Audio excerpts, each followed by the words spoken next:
이제 하나님 말씀 보겠습니다. 하나님 말씀은 요한복음 7장 1절부터 10절 말씀, 우리 다 같이 한 목소리로 읽습니다. 이후에 예수께서 갈릴리에서 다니시고 유대에서 다니려 아니하심은 유대인들이 죽이려 함이러라. 유대인의 명절인 초막절이 가까운지라. 그 형제들이 예수께 이르되 당신의 행하는 일을 제자들도 보게 여기를 떠나 유대로 가소서. 스스로 나타나기를 구하면서 묻혀서 일하는 사람이 없나니 이 일을 행하려 하거든 자신을 세상에 나타내소서 하니, 이는 그 형제들이라도 예수를 믿지 아니함이로라. 예수께서 가라사대 내 때는 아직 이르지 아니하였거니와 너희 때는 늘 준비되어 있느니라. 세상이 너희를 미워하지 못하되 나를 미워하나니 이는 내가 세상의 행사를 악하다 증거함이라. 너희는 명절에 올라가라. 나는 내 때가 아직 차지 못하였으니 이 명절에 아직 올라가지 아니하노라. 이 말씀을 하시고 갈릴리에 머물러 계시니라. 그 형제들이 명절에 올라간 후 자기도 올라가시되 나타내지 않고 비밀히 하시니라. 아멘. 자, 오늘은 2000년 전 예수님께서 예루살렘 성에 입성하신 것을 기리는 정묘 주일입니다. 왕으로서 입성하셨지만은 그러나 세상 사람들을 군림하기 위해서, 지배하기 위해서 입성하신 것이 아니라 십자가의 고난을 당하시기 위해서, 십자가의 죽음을 감당하기 위해서 올라가셨습니다. 그래서 오늘 이 시간에는 이 정려 기간, 그리고 내일부터 고난 주간이 시작됐는데, 우리 기독교 신앙이 어떻게 보면 가장 핵심이라고 할 수 있는 이 십자가 사건이 우리 신앙과 어떤 관련이 있고, 또 오늘 우리가 살아가는 삶 중에 어떻게 이것이 적용되어야 할 것인가 다시 한번 정리해보는, 물론 대부분 성도들이 다 아시는 내용이겠지만은 그것을 다시 한번 재확립하면서 또 새로운 분들은 새롭게 배우면서 우리 기독교 신앙의 가장 핵심적인 이 부분을 놓치지 않을 수 있게 되기를 바라는 마음으로 오늘 말씀을 준비했습니다. 여러분, 오늘날 우리가 매일 접하는 국제 뉴스는 마치 힘의 전시장과 같은 것 그렇게 보여집니다. 첨단 무기가 도시를 파괴하고 강대국의 자국 우선주의가 세계 경제를 흔드는 그런 시대에 우리가 살고 있습니다. 러시아와 우크라이나 포성이 아직도 멈추지 않는 상태에서 진행되고, 또 중동에서는 수천 년 된 그 증오가 다시 피해 보복으로 이어지고 있고, 최근에 일어난 미국, 이스라엘, 이란 간에 얽힌 그 전쟁이 미사일과 드론, 탄도탄, 이 최첨단 무기가 동원이 되어지고, 그리고 물론 이 작전을 지휘하고 결정하고 이끌어가는 사람들이 물론 군 통수권자들, 지휘부이겠지만은 그러나 그 배후에 보면은 최첨단 산업인 인공지능이 모든 공격 지점과 그리고 시기, 방법, 이것을 데이터화해서 그것을 다 그렇게 일이 이루어지도록 그렇게 이끌어 간다고 그런 뉴스를 읽어보았습니다. 근데 이렇게 일어나고 있는 이 참화, 이 비극 뒤에는 한 가지 분명한 냉혹한 논리가 흐르고 있습니다. 그것은 바로 강해야 이 세상에서 살아갈 수가 있다, 힘이 있어야 살아남는다는 논리입니다. 찰스 다윈이 말한 양육강식과 적자 생존, 이것은 이제 단순히 생물학적 이론이 아니라 오늘 이 시대를 살아가는 하나의 생활, 그런 삶의 철학이 되었고 이념이 되었습니다. 오직 강한 자가 살아남고 약한 자는 도태된다, 이것을 삶의 철학으로 받아들이고 있는, 그렇게 현대인들은 살아가고 있고, 그렇기 때문에 이 세상에 일어나는 모든 일들을 힘의 관점으로 해석을 하고 바라보는 거죠. 힘이 있어야 살 수 있고 힘이 없으면 무너진다고 믿습니다. 근데 실상 오늘 현대인들 뿐만 아니라 이미 오래전부터 우리 인간의 역사를 보면 인간은 늘 힘을 추구해왔고 힘을 숭배해왔다는 것을 알 수가 있습니다. 그 중에 가장 대표적인 것이라고 한다면 그리스 로마 신화를 우리가 보면은 알 수가 있습니다. 물론 이것은 하나의 소설 작품이긴 하지만은 그 시대 사람들이 무슨 생각을 하고 살고 있는 것인가, 그 소설 속에, 그 신화 속에 그것이 내포되어 있는 거죠. 그들이 가지고 있는, 그들이 꿈꾸고 있는 그것이 투사되어서 소위 말하자면 이런 신화를 꾸몄기 때문에. 근데 그 신화의 내용이 무엇인가? 소위 말하자면 신들의 파워게임입니다. 어느 신이 힘이 세서 지배하느냐, 그 내용이 바로 그 그리스 로마 신화에 나오고 있습니다. 이것은 이미 말씀드린 것처럼 고대 그리스인들이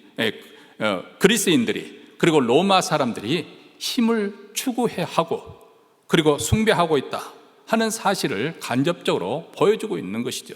그들의 욕망이 투사되어서 이렇게 이야기로 각색되어 나오는 것입니다.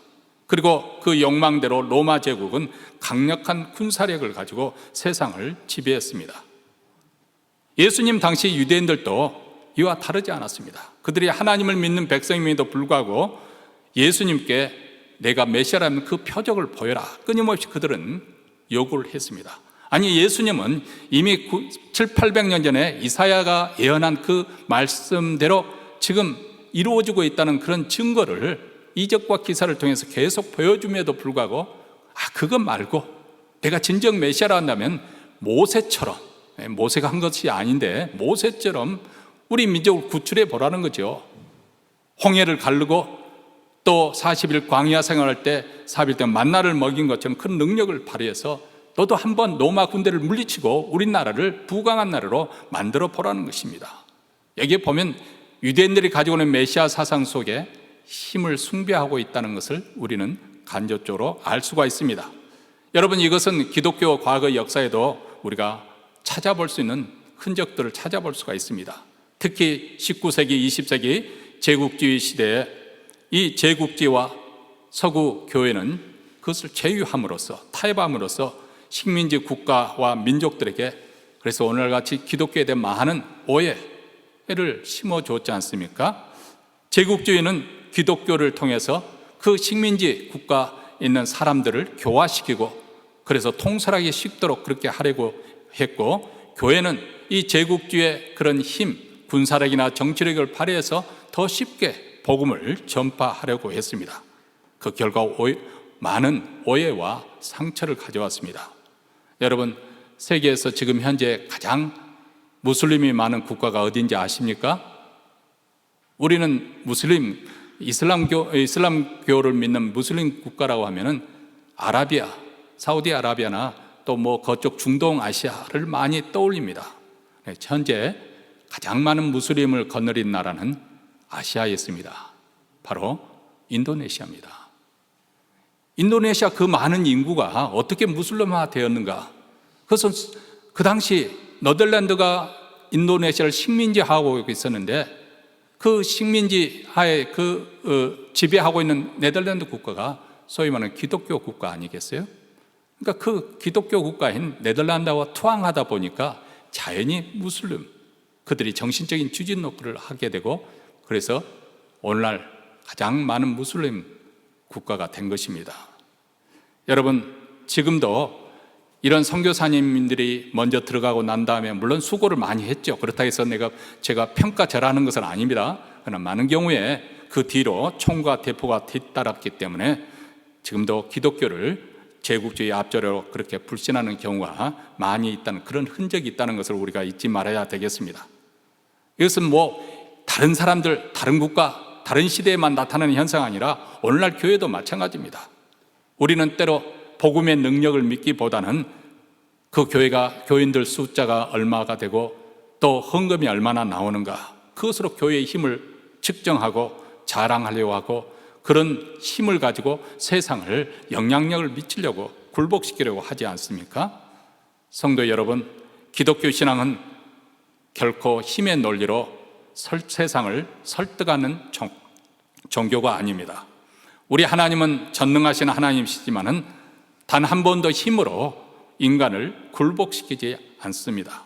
세상이 미사일과 자본으로 평화를 만들게 이루겠다고 호언장담할 때 하나님은 가장 무력한 방법, 그것을 바로 십자가의 사랑이라는 해법으로 선택하셨습니다. 물론 세상 사람들은 아니 우리가 죽어가는 마당에 사랑이 무슨 힘이 있느냐 그렇게 말합니다. 그러나 곰곰이 생각해 보십시오. 무력을 사용해서 힘을 사용해서 사람들을 굴복시킬 수는 있지만은 그 사람을, 그 사회를, 그 민족을 변화시킬 수는 없는 거 아니겠습니까? 오히려 전쟁을 하면 할수록 그로 말미암아서 많은 사람들이 비참하게 되고 그로 인해서 원한을 갖게 되고 보복을 하고 피해 살육이 계속 반복되는 거 있다는 것을 여러분 우리는 알 수 있습니다. 다시 말하면 전쟁으로 참된 평화를 가져오는 것은 아니라는 사실입니다. 오직 십자가만이 우리 인간의 상처, 우리 인간의 깨어진 마음을 어루만져 줄 수가 있고 원한과 증오의 고리를 끊어낼 수가 있습니다. 오늘날 교회도 우리도 갈림길에 서 있고 또 오늘 우리도 이 시대를 사는 우리도 어떤 길을 갈 것인가, 어떤 면에서는 갈림길에 서 있습니다. 힘을 추구하는 그런 세상의 길로 갈 것인가 아니면 십자가의 길을 갈 것인가 하는 것입니다. 예수님의 공생애를 살펴보면 끊임없이 힘의 유혹을 받아왔다는 사실을 우리는 알 수가 있습니다. 예수께서 공생애를 시작하기 전 광야에서 40일 금식할 때 첫 번째 시험이 찾아왔지 않습니까? 마귀가 예수께 시험하여 가로되 이 돌들을 떡덩이가 되게 하라. 사람들이 지금 먹고 사는 문제가 굉장히 어려운데 내가 메시아라면 이 먹는 문제를 해결해 봐라. 그러면 사람들이 열광하면서 너를 메시아로 추종할 것이 아닌가? 아니 성전 꼭대기에서 한번 사뿐히 뛰어내려봐라. 그러면 그런 기적을 보고 사람들은 너를 메시아로 하나님의 아들로 떠받들게 될 것이다. 아니 십자가라는 그 어려운 길을 가지 말고 잠깐 눈을 감고 내게 엎드려 절하면은 천하만국과 그 영광을 주겠다. 한마디로 마귀가 지금 예수님께 요구하고 있는 것은 내가 하나님의 아들이니까 하나님의 아들이라면 그 능력을 과시해서 이렇게 쉽고 이렇게 사람들에게 열광하는 쉬운 화려한 그 길로 가지 않고 왜 굳이 십자가의 길을 가려고 하는 것인가? 예수님은 그 모든 유혹을 거절하신 것이죠. 오늘 본문에서 보면 유대인의 명절 초막절이 이제 다가올 때 예수님의 형제들이 예수님을 믿지 못하고 세상에서 자기 형님이 그렇게 인기받고 그러면 좋아할 텐데 아직도 반신반의합니다. 과연 내가 알고 있는 이 예수 형이 하나님의 아들인가 메시아인가? 그런데 왜 이 시골 구석에 가만히 은닉하면서 가만히 계시는가? 저렇게 사람들이 열광하고 있을 때 이렇게 명절이 되면 전 세계에서 그리고 전역에서 모여든 그 유대인들 앞에 메시아로서 그런 힘과 능력을 발휘한다면 많은 사람들을 손쉽게 얻을 수 있을 것이고 그리고 그 인기몰이를 통해서 쉽게 큰 일을 할 수 있는 것이 아닌가. 여기도 보면 바로 힘의 논리가 그들의 제한 속에 숨어 있다는 것을 볼 수가 있습니다. 여러분 이것은 예수님의 제자들 또한 마찬가지였죠. 예루살렘에 올라가서 십자가를 져야 하시는 그 예수님, 예루살렘에 올라가는 그 일행 중에 그들은 서로 다퉜다 했습니다. 무슨 문제로 다투었습니까? 그들은 예루살렘에 올라가면 예수님의 어떤 획기적인 일을 단행할 줄 알았습니다. 그래서 만약 예수님이 메시아로서 등극하게 되면 그 다음 자리를 누가 차지할 것인가? 이것을 가지고 다툰 것이지요. 예수께서 십자가에 돌아가실 마지막 그 순간에도 사람들은 예수님을 조롱하며 도전을 합니다. 내가 메시아로서 남들은 그렇게 구원하는데 한번 이 순간에 이 처형을 당하는 이 순간에 내가 너 스스로를 구원하면 우리가 너를 하나님의 아들을 믿겠노라, 메시아라고 믿겠노라. 메시아 힘을 사용해 보라고 그렇게 충동질을 합니다.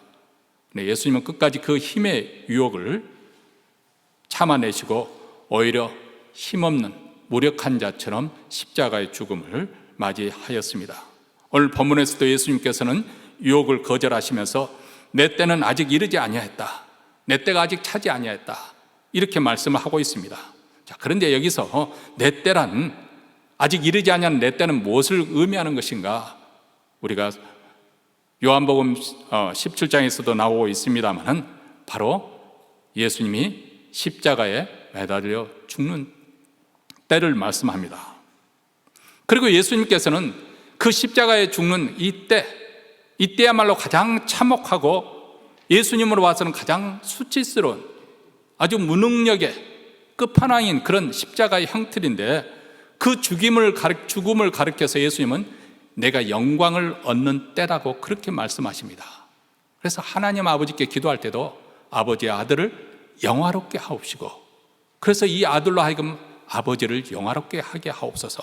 다시 말하면 십자가가 하나님의 아들이신 예수님을 영화롭게 하는 것이고, 그 십자가가 또한 그것을 통해서 하나님께, 하늘의 하나님께도 영광을 돌리는 것이라고 그렇게 말씀하고 있습니다.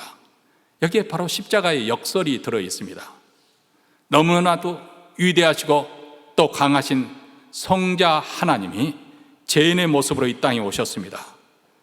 죄인의 모습으로 형태로 이 땅에 오시되 자기 자신을 스스로 방어할 수 없는 아주 유약한, 남의 도움을 받아야 되는 그런 유약한 갓난아이로, 그 연약함의 극치로 이 땅에 오셨습니다. 그뿐만 아닙니다. 연약함의 그 극치로 말하자면 무력하게 십자가에 죽으시는 그 죽음을 맛보기 위해서 이 땅에 오셨습니다. 왜 우리 주님께서는 이러한 연약함을 통해 이 땅에 오시고 또 연약함을 통해서 죽으셨던 것일까요? 그것은 우리를 구원하기 위해서다. 자기 자신을 희생하는 그 사랑으로 우리를 구원하기 위해서다. 그리고 우리를 위한 구원은 하나님의 아들로서 가지는 그 신적인 능력을 사용하지 않고 오히려 죄 없이 죽임을 당한 어린 양처럼, 유월절의 어린 양처럼 그런 죽임을 통해서 죄의 세력인 사단의 권세를 무너지게 깨트려 버렸다고 말씀합니다. 구원의 길로 십자가를 택하신 것입니다. 그리고 이 목적으로 오셨기 때문에 십자가는 하나님의 아들이신 예수님을 영화롭게 하는 길이고, 그것이 또한 아버지를 영화롭게 하는 것이라고 말씀합니다. 하나님의 하나님 되신 하나님의 어떤 분이신가, 그것을 가장 잘 나타내 주신 곳이 곳이 바로 십자가이기 때문에, 바로 하나님의 속성, 하나님은 사랑이시다. 우리를 구원하시기 위해서 자기를 희생하시는 그 사랑이 십자가에서 나타나고 있기 때문에, 힘이 아닌 사랑으로, 지배가 아닌 희생으로 십자가를 통해서 구원을 나타내 주셨기 때문에 십자가야말로 하나님의 영광이 나타나는 곳이다. 그렇게 말씀을 하고 있습니다.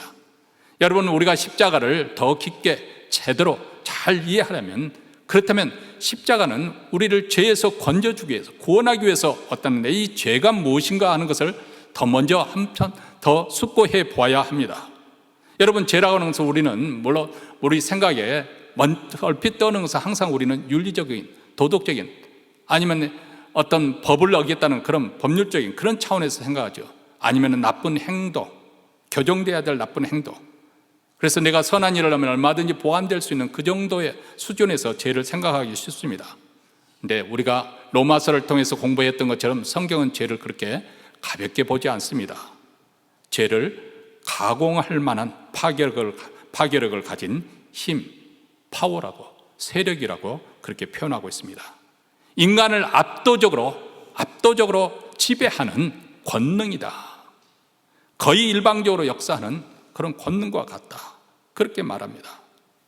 여러분, 이것은 마치 자연 법칙처럼 그렇게 작동을 한다는 거예요. 여기가 우기, 건기 이렇게 나눠지지만은 봄이 가면 여름이 오고, 여름이 가면 가을이 오고, 가을이면 겨울이 오는 것처럼, 이런 자연의 순환에 의해서 이것은 누가 막을 수 있다고 막아지는 것이 아니잖아요. 아니면은 오늘 교회 예배당에 나오는데 여러분이 조금 과속해서 경찰에게 붙잡혔습니다. 그것을 무시하고, 냅다 무시하고 나 예배드리러 간다 하고 달릴 수는 없는 거 아니겠어요? 그렇죠? 마음에 들든 안 든, 내가 그런 줄 모르는, 여기 스피드가 55마일인 줄 몰랐는데요? 소용없어요. 법이 집행하면 되는 거, 그 일방적으로 그 강제 집행을 당하는 것이죠. 죄는 그렇게 역사한다는 것입니다. 근데 죄의 그 파워, 권능의 가장 핵심적인 상황은 무엇이냐면, 우리 인간이 자기가 피조물이란 하나님께로부터 지음을 받았기 때문에 하나님을 섬겨야 되고, 하나님이 주시는 그 생명과 하나님 주시는 복을 누려야만 우리가 행복할 수 있다는 이런 자신의 그 피조물의 한계를 무시하고 망각해버리고, 그 피조물에는 위치를 떠나서 스스로 자기 인생의 왕이 되려고 하는, 하나님이 되려고 하는, 여기에 인간체의 핵심이 들어있다는 것. 하나님의 주권을 인정하지 않는 것이죠. 자기 인생은 자기 멋대로, 내가 원하는 대로 선택해서 살겠다. 이것이 인간의 죄의 지배라는 가장 두드러지게 나타나는 그 특징적 모습입니다. 그리고 그 특징적인 모습이 바로 하나님의 지배를 배제하고 하나님의 통치를 거절하고 자기 중심주의, 그 이기주의로 나타나는 것이죠. 그리고 자기 중심적인 삶, 이기주의는 먼저 사람과의 관계를 파괴합니다. 공동체를 파괴합니다.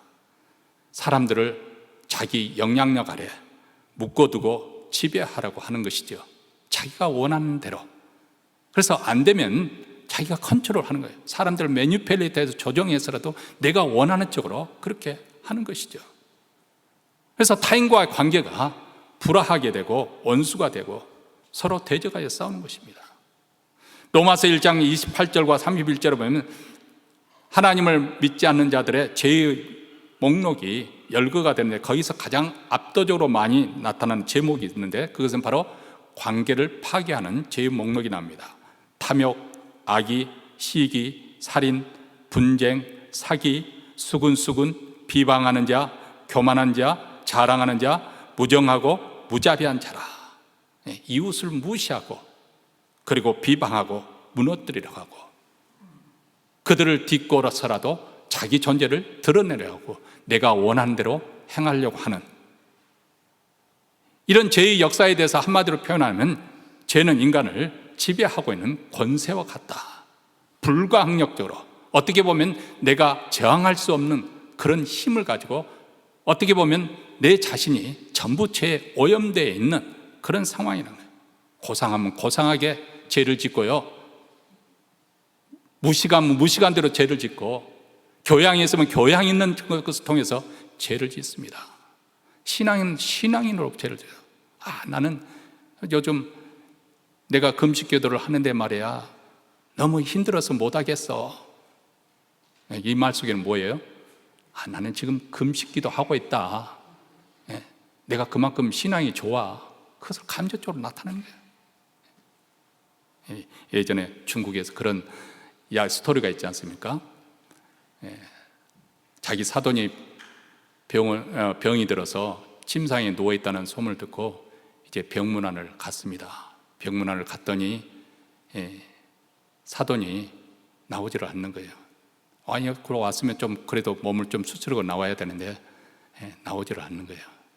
왜 그런가 했더니 침대를 새로 해가지고 멋있는 침대가, 그래서 들어와서 침대에 누워있으니까 이 침대 참 좋잖아요. 그걸 자랑하고 싶어가지고 지금 누워있는 거예요. 그러니까 이 병문안 간 사람이 걸도짝을 휙 젖히면서 그 침대에 발을 올리면서 그대는 무슨 병이 되어서 이렇게 나오지를 못하오. 뭘 자랑하고 싶어서요? 자기 비단으로 된 속옷을 입었거든요. 겉옷짝을 하면서 이렇게 자랑을 하는 거예요. 이것이 바로 죄입니다.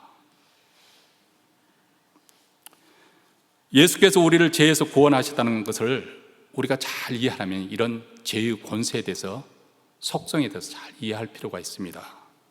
물론 예수님이 우리를 구원하실 때 우리의 잘못된 행위, 거기에 대한 형벌, 죄의 형벌이 있지 않습니까? 죄에 대해서는 책임이 져야 되고 형벌이 있는데 그 죄값을 예수님이 다 지불해 주셨어요. 한 번에 영원히 우리 주님께서 다 해결해 주셨습니다. 그런데 문제는 우리가 매일매일 살아가면서 죄의 세력과 싸워야 한다는 것입니다. 죄의 세력이 작용하는 인상, 우리가 살아있는 동안에는 그 죄의 세력에 무너지고 굴복해서 또다시 죄를 지을 수밖에 없는 것이 우리의 영적 실존 상태입니다. 그래서 예수님께서 죄의 이런 근본적인 문제, 죄가 권능으로 행사하고 있는 이 근본적인 문제 해결책을 하나님께 어떻게 해결해 주셨는가? 그것은 바로 죄의 파워, 그 권세로부터 구원해 주는 것. 그것을 우리 주님께서 근원적으로 어떻게 해결해 주시는 것. 그게 바로 십자가의 사건이라는 거예요. 우리가 예수를 믿어서 세례를 받았을 때 그 세례 받는 의미가 무엇입니까? 내가 그리스도와 함께 연합했습니다.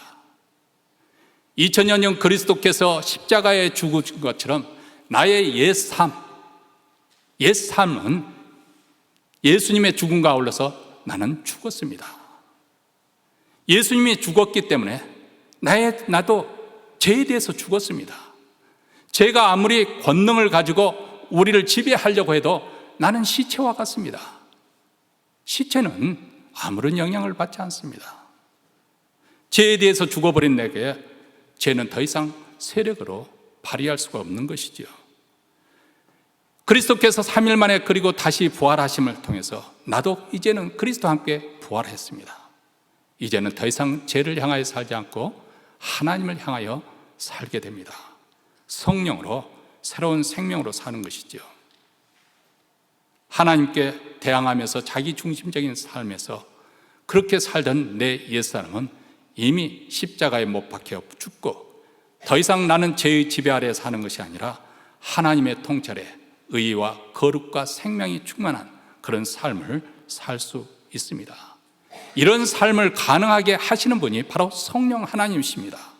성령의 삶이 바로 구원의 삶, 현재 내가 구원받은 성도로서 어떻게 사는지 그것을 살도록 만들어 주시는 그 충만한 삶이기도 하고, 성령의 삶이라고 하는 것은 장차 우리가 하나님께 받을 그런 천국에 들어갈 그 구원의 확신, 그 보증이기도 합니다. 그 보증으로 하나님께서 우리에게 성령을 주신 것이죠. 그래서 성령을 가리켜서 보증, 여러분들이 집을 살 때 보증금 다운페이먼트를 하잖아요. 다운페이먼트를 건네는 순간 이 집은 법적으로 내 것이 되는, 사인을 하면서 내 것이 되는 거죠. 바로 성령이 그런 우리 구원의 보증금이 되는 거예요. 다운페이먼트. 우리가 하나님의 백성이 되고 하나님 내 들어가는 그런 확실한 보장이 되고 첫 열매가 되는 것이죠.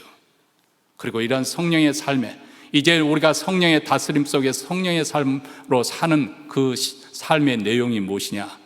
그것은 바로 십자가라는 것입니다. 십자가는 우리에게 구원을 의미할 뿐만 아니라 구원받은 성도들이 어떤 삶에 살아야 할 것인가, 그것을 방향을 제시해 주는 것이죠. 그 길은 바로 희생, 섬김, 사랑을 의미합니다. 우리 주님이 하나님의 아들로서 그런 권세와 능력을 가지고 계셨지만은 군림하지 않고 종으로서 인류를 섬기고 죽기까지 복종하셨던 것처럼 우리 주님을 쫓아가는 제자들은 섬김과 복종과 사랑의 길을 가는 것이죠. 그 길이 바로 십자가의 길입니다. 이 십자가의 길은 우리가 그렇다고 해서 꼭 거창해야 된다, 그것을 말씀하고 있는 거 아닙니다. 우리 주변에 소외된 자들, 그런 자들을 돌봐주는 거예요. 여러분, 세상에는 참 힘든 일, 고통스러운 일이 많이 있습니다만은 그 중에 한 가지, 참 아픈 사람들, 몸에 병이 들 때, 그것도 중한 병이 들 때, 그러면 주위에서 관심을 가지고 많이 기도를 해주고 돌봐주기도 합니다만은, 그런데 이 아픈 자들이 가지고 있는 외로움, 그 고통은 누가 해결해 줄 수 있는 거 아니잖아요. 그렇죠? 가령 예를 들어서 내 병, 암을 대신해서 누가 알아줄 수 있는 것은 아니잖아요. 그들은 그들의 심정을 참 제대로 이해하려면 사실 우리가 아파보지 않고서는 그런 심정을 잘 이해하기가 쉽지가 않습니다. 그렇지만 우리가 그리스도의 사랑 가운데서 그런 목장 식구들이 있을 때 그 아픈 자들을 찾아가 봐주고 병문안해주고, 그리고 그들을 위해서 한번 음식을 준비해서 뭐 자주는 못 하더라도 이렇게 한번 돌아서서 그래서 찾아가 봐주는 거, 이게 바로 십자가의 삶을 사는 사람들의 모습입니다. 가정에서 한 번 더 자신을 낮추고 섬기는 거, 직장에서 자기 과시하는 것보다도 자기 동료를 더 세워주는 거. 세상에서는 그런 사람들을 가르쳐서 바보라고 그렇게 지칭하려는지 모르지만은 하나님께서는 그것은 바로 승리의 삶이라고 우리에게 말씀합니다. 물론 이런 길을 가는 것이 쉽지는 않죠. 우리 시간과 노력도 많이 필요하고 희생도 뒤따라가기 때문에 쉬운 것은 아닙니다. 그리고 본질적으로 우리에게는 힘으로 하는 것이 참 쉽습니다. 그것에 대한 매력이 있어요. 제가 아는 어떤 분이 그런 말을 하더라고요. 이 세상에서 가장 문제 중에서 쉬운 문제가 뭐냐? 돈으로 해결할 수 있는 것이 가장 쉽대요. 그래서 사람들이 사실 돈 때문에 다 힘들어 하잖아요. 그래서 무슨 말인가 들어봤더니, 물론 돈이 없으면 그 문제마들 풀 수 없지만은, 돈으로 해결할 수 있는 문제처럼 쉬운 것이 어딨냐? 돈만 있으면 되는 거 아니냐? 생각해 보니까 그렇잖아요. 사람과의 관계가 얽히고 설키고 원한관계가 되면 그거 풀려면 얼마나 힘이 듭니까? 그런데 돈만 있으면 된다니까. 돈을 해결하면 얼마든지 문제를 해결할 수 있는 거 아니에요? 그렇죠? 내가 먹고 싶은 거 있다. 돈 있으면 그거 해결할 수 있는 거죠. 그렇기 때문에 세상에서는 이 힘에 대한 매력이 대단한 거예요. 놓치기가 힘든 거예요. 유혹이 있습니다. 우리도 그러잖아요. 교회가 그래도 규모가 크면, 규모가 적은 것보다 큰 것이 좋지 않습니까? 규모가 커야 또 큰 일도 할 수 있을 것 같고, 또 돈이 있어야 내가 세상에서도 더 힘있게 살 수 있을 것 같고, 내가 높은 자리에 올라가야 또 더 많은 영향력을 가지고 사람들에게 좋은 일을 힘쓸 것 같고, 우리가 이런 생각을 많이 하지 않습니까? 그것이 꼭 나쁘다는 것은 아니지만은, 그러나 자칫하면 우리가 그런 생각 속에 자칫하면 세상의 힘의 논리에 말려들 그런 위험성이 있다는 것을 항상 우리가 깨어 있어야 되는 거죠. 심지어는 우리가 신앙 안에서, 교회 안에서도 거룩하신 하나님마저도 자신의 힘으로 삼아서 자기가 원하는 그것을 성취하려고 하는 그런 시도가 있습니다. 이 고난주간에 우리가 그런 잘못된 생각, 그런 기복주의적인 생각을 깨트려가는 거예요. 자기 자신을 철저히 쳐서 복종시키며 순종과 희생과 섬김의 길로 가르도록, 하나님의 힘을 사용해서 하나님의 복을 받아가지고 내 욕망, 욕심을 성취하는 것이 기독교 신앙이 아니라 내 욕망과 욕심을 버리고 하나님의 뜻에 굴복하는 것, 이것이 바로 우리 기독교의 신앙으로 나아가는 것이거든요. 근데 그런 삶을 살 수 있는 힘이 어디서 나오는 것인가? 바로 예수님의 십자가의 사건을 제대로 이해하고 그 삶을 수용하면서 성령의 도움을 받는 사람들만이, 성령의 도움을 받을 때 우리는 섬길 수 있는 능력을 얻게 됩니다. 성령의 도움을 받을 때 자기 희생의 능력을 얻게 됩니다. 성령의 도움을 받을 때 우리는 순종할 수 있는 힘을 받습니다.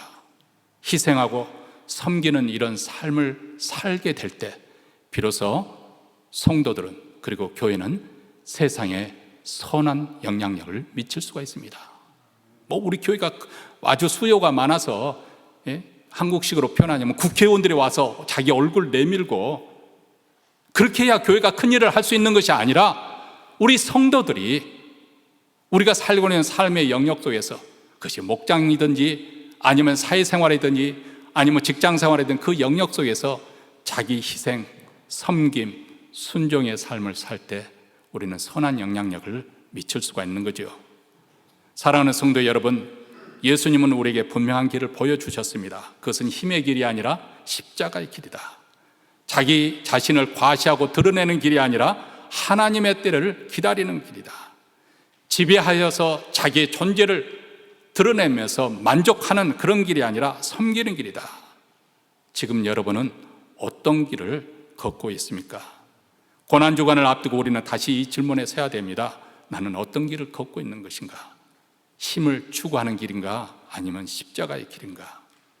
우리 모두 주께서 걸어가신 그 길, 십자가의 길을 따라가는 우리 모두가 되어 우리 하나님께 영광 돌리는 한 주가 되기를 주의 이름으로 축원합니다. 기도하겠습니다.